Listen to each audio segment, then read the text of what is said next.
जय हिंद फ्रेंड्स। मैं आपका साथी दीपक रावत। आज हिंदी में एक नई क्लास लेके आए हैं, उपसर्ग।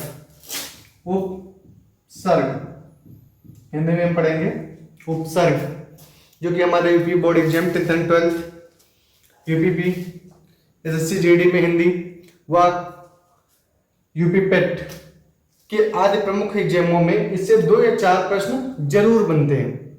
2 या 4 प्रश्न जरूर बनते हैं। बेहतर ढंग से आज पढ़ेंगे। उप धन सर्ग। उप धन सर्ग। उप का अर्थ क्या होता है बेटा? उप का अर्थ होता है आदि। उप का अर्थ होता है आदि या पहले या शुरुआत।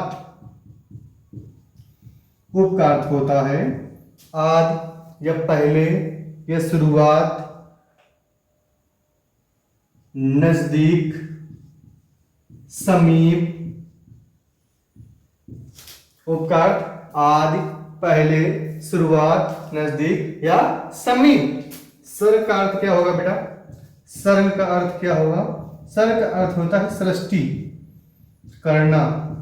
सर्ग का अर्थ सृष्टि करना।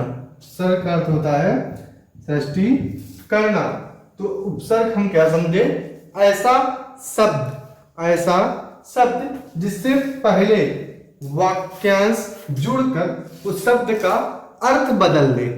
ऐसा शब्द जिससे पहले कोई उपसर्ग वाक्यांश जुड़कर उसका अर्थ बदल दे, उपसर्ग कहलाता है। हम लिखेंगे परिभाषा बेटा, लिखेंगे परिभाषा। ये नोट कर लीजिए, हम लोग रिमूव करें, नोट कर लीजिए।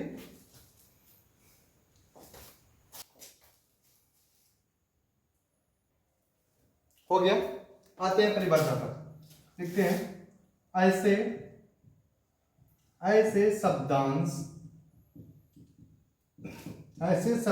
जो किसी शब्द के पहले, आदि में या शुरुआत में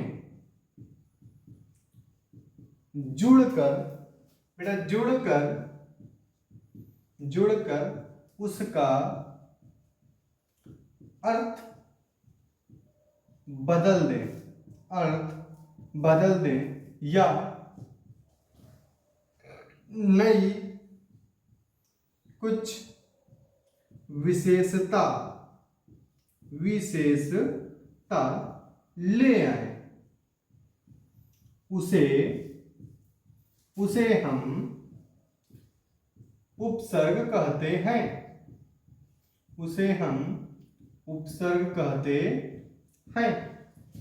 फिर से ध्यान से सुन लीजिएगा। ऐसे शब्दांश जो किसी शब्द के पहले, आदि, शुरुआत, पहले लगकर उसका अर्थ बदल दें या फिर कुछ नई विशेषता ले आए, उसे हम उपसर्ग कहते हैं। जैसे फॉर एग्जाम्पल, जैसे हमने कहा हार। फॉर एग्जाम्पल हमने कहा हार। हार में हमने जोड़ दिया प्रा। हमने हार में जोड़ दिया प्रा। अब हो गया प्रहार। हार में हमने जोड़ा प्रा, हो गया हमारा प्रहार। प्रहार अर्थात मारना। प्रहार का मारना। समझे? समझ में आई बात? समझ में आई बात? हार में हमने क्या जोड़ा? प्रा। तो प्रहार में हमारा उपसर्ग क्या होगा? प्रा बेटा। प्रहार में उपसर्ग हमारा क्या होगा? प्रा। समझ में आई बात? आगे बढ़े। इसके नोट्स इंपोर्टेंट पॉइंट और लिख लीजिए। उपसर्ग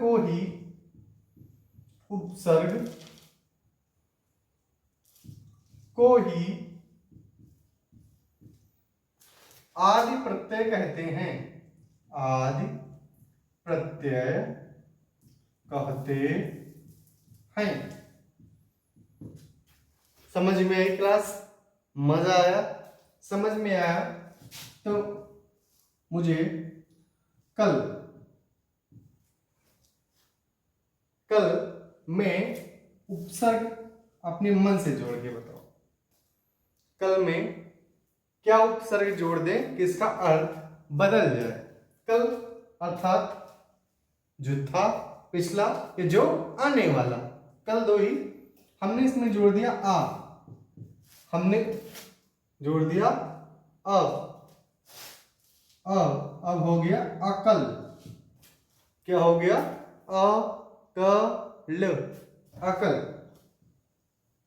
कल में हमने क्या जोड़ दिया? अब हमारा क्या हो गया? अकल।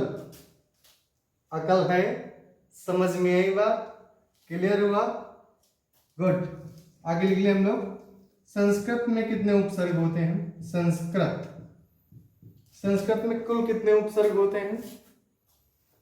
हिंदी में कुल कितने उपसर्ग होते हैं?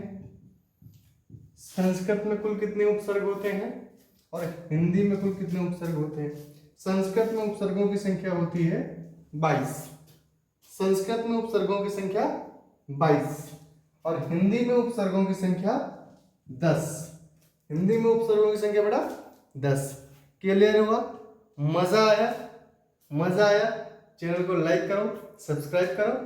आगे इसी तरह से के मजेदार वीडियो पाने के लिए चैनल को फॉलो करो। Thank you.